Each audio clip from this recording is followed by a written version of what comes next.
दोस्तों आज की इस वीडियो में हम जानेंगे कि ETFs क्या होते हैं, ETFs कौन कौन से प्रकार के होते हैं, ETFs के फ़ायदे क्या क्या है और एंजल वन में ETFs को कैसे बाय करते हैं। यह सब हम इस वीडियो में जानेंगे। तो चलिए बिना किसी देरी के वीडियो स्टार्ट करते हैं। चलिए सबसे पहले जानते हैं ETFs क्या होते हैं। ETFs एक तरह का पोर्टफोलियो होता है जिसमें स्टॉक्स, कमोडिटीज़, बॉन्ड्स और भी बहुत से इन्वेस्टमेंट्स एक अच्छे से व्यवस्थित बास्केट के रूप में होते हैं। ETF इंडेक्स फंड के मूवमेंट को फॉलो करता है। कहने का मतलब है इंडेक्स फंड ऊपर जाएगा तो ETF की वैल्यू भी ऊपर जाती रहेगी और इंडेक्स फंड नीचे आएगा तो ETF की वैल्यू भी नीचे आएगी। चलिए ETF को एग्जाम्पल के साथ समझते हैं। जैसा कि आपको पता है निफ्टी 50 एक इंडेक्स है, इसमें इंडिया की टॉप 50 कंपनी शामिल है। तो निफ्टी 50 का जो ETF है वो निफ्टी 20 है। जिस तरह से निफ्टी 50 इंडेक्स चलेगा उसी के अकॉर्डिंग निफ्टी 20 की वैल्यू भी चेंज होती रहेगी। जो निफ्टी 20 की एक यूनिट की प्राइस होती है वो निफ्टी 50 इंडेक्स की प्राइस की अप्रोक्स 1/100 होती है। ETF भी स्टॉक्स की प्राइस की तरह NSE और BSE के एक्सचेंज पर पूरे दिन ट्रेड होते रहते हैं। ETF के इंडेक्स फंड में और म्यूचुअल फंड के इंडेक्स फंड में थोड़ा सा डिफरेंस होता है। ETF के इंडेक्स फंड की प्राइस पूरे टाइम इंडेक्स फंड के अकॉर्डिंग चेंज होती रहती है, जबकि म्यूचुअल फंड के इंडेक्स फंड की प्राइस पूरे दिन के एंड में ओनली एक दिन में एक ही बार अपडेट होती है। अगर हम ETF के टाइप्स की बात करें तो ETF के बहुत से टाइप होते हैं, जैसे कि कमोडिटी ETF, इसमें gold, silver, agriculture product, oil and gas आदि में इन्वेस्ट कर सकते हैं। सेक्टर ETF, इसे इंडस्ट्री ETF भी बोलते हैं, इसमें टेक्नोलॉजी, एनर्जी और फाइनेंस आदि इंडस्ट्री को ट्रैक किया जाता है। बॉन्ड ETF, इसमें गवर्नमेंट बॉन्ड्स और अदर इन्वेस्टमेंट बॉन्ड्स आते हैं।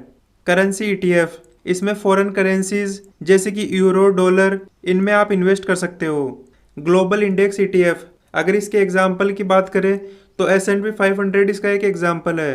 अगर हम ETF इन्वेस्टिंग के फ़ायदों की बात करें तो ये रिस्क को रिड्यूस करके डाइवर्सिफाई करने का मौका देता है। इसमें आपको स्टॉक्स में बाई सेल करने की तरह ETF में भी अच्छी लिक्विडिटी मिल जाती है, जिससे आप अपनी ट्रेड्स को आसानी से एग्जीक्यूट कर सकते हो। ETF इंडेक्स को फॉलो करता है, इसलिए इसकी ट्रांसपेरेंसी भी काफ़ी अच्छी होती है। ETFs में म्यूचुअल फंड के कंपैरिजन में लो एक्सपेंस रेशियो होता है, मतलब कि ETF को मैनेज करने की कॉस्ट काफ़ी कम होती है और ETFs में हमें टैक्स इफिशिएंट इन्वेस्टमेंट ऑप्शन भी मिल जाते हैं। चलिए अब हम जानते हैं एंजल वन में हम किस तरह से ETF में इन्वेस्ट कर सकते हैं। अगर आपके पास एंजल वन का डीमैट अकाउंट नहीं है तो डिस्क्रिप्शन में दी हुई लिंक पर क्लिक करके आप एंजल वन में अपना डीमैट अकाउंट ओपन कर सकते हैं। उसके बाद आपको एंजल वन का मोबाइल ऐप ओपन कर लेना है। अब आपको यहाँ होम के सेक्शन में आ जाना है और यहाँ ETF पर क्लिक करना है। अब यहाँ आपको ETF की कैटेगरीज मिल जाएगी। जैसे कि मैं यहाँ इक्विटी पर क्लिक करता हूँ तो यहाँ मुझे बहुत से इक्विटी के ETF शो हो रहे हैं।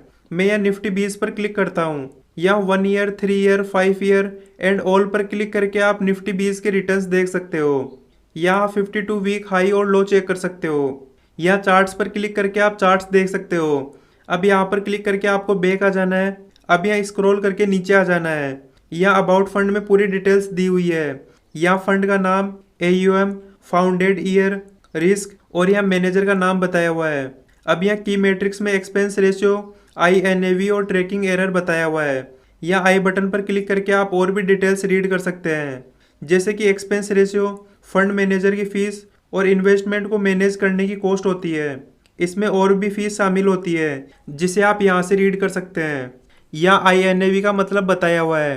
INAV की full form indicative net asset value होती है, जो इंट्राडे में उस ETF की नेट एसेट वैल्यू को मेजर करता है। इस INAV को आप एक यूनिट की प्राइस बोल सकते हैं। यहाँ आगे ट्रैकिंग एरर के बारे में बताया हुआ है। ETFs इंडेक्स को फॉलो करके रिटर्न को रिप्लिकेट करते हैं, तो ये करने में कुछ फैक्टर्स इंक्लूड होते हैं, जिसमें transaction cost, management fees, tracking का मेथड। ये सब मैनेज करने और ट्रैक करने में ETF के रिटर्न्स में इंडेक्स से थोड़ा अलग रिटर्न निकल कर आता है, जिसे ट्रैकिंग एरर बोलते हैं।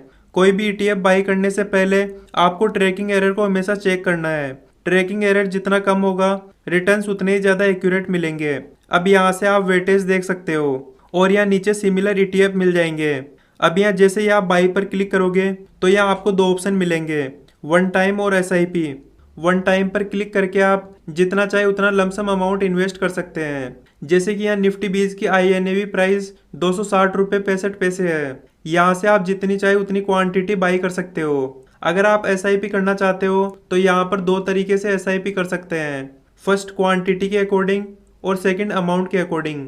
क्वांटिटी के अकॉर्डिंग एसआईपी करने के लिए आपको यहाँ क्वांटिटी डालनी है। जैसे कि मैं यहाँ 2 क्वांटिटी डालता हूँ और यहाँ एसआईपी फ्रीक्वेंसी पर क्लिक करके आप मंथली, वीकली या डेली आप जिस भी ड्यूरेशन से एसआईपी करना चाहते हो उसे सेलेक्ट कीजिए और यहाँ एसआईपी डेट पर क्लिक करके एक डेट चुन लीजिए जिस दिन आप एसआईपी करना चाहते हो। डेट सेलेक्ट करके कन्फर्म एसआईपी डेट पर क्लिक कर देना है। अब यहाँ बताया हुआ है क्वांटिटी बेस्ड एसआईपी करने पर ऑटो डेबिट की सुविधा अवेलेबल नहीं है। आपको मैनुअली 10 तारीख को पैसा आपके डीमेट अकाउंट में ऐड करना पड़ेगा।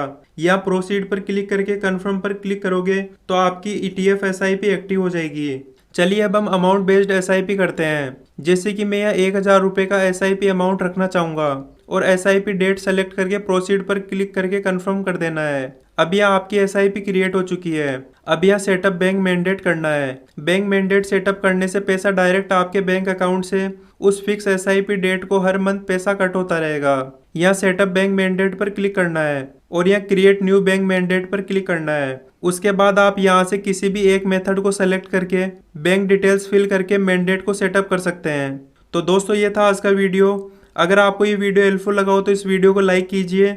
ऐसे और इन्फॉर्मेटिव वीडियोस के लिए वेल्थफुल चैनल को सब्सक्राइब कीजिए। तो दोस्तों मिलते हैं नेक्स्ट वीडियो में। Thanks for watching.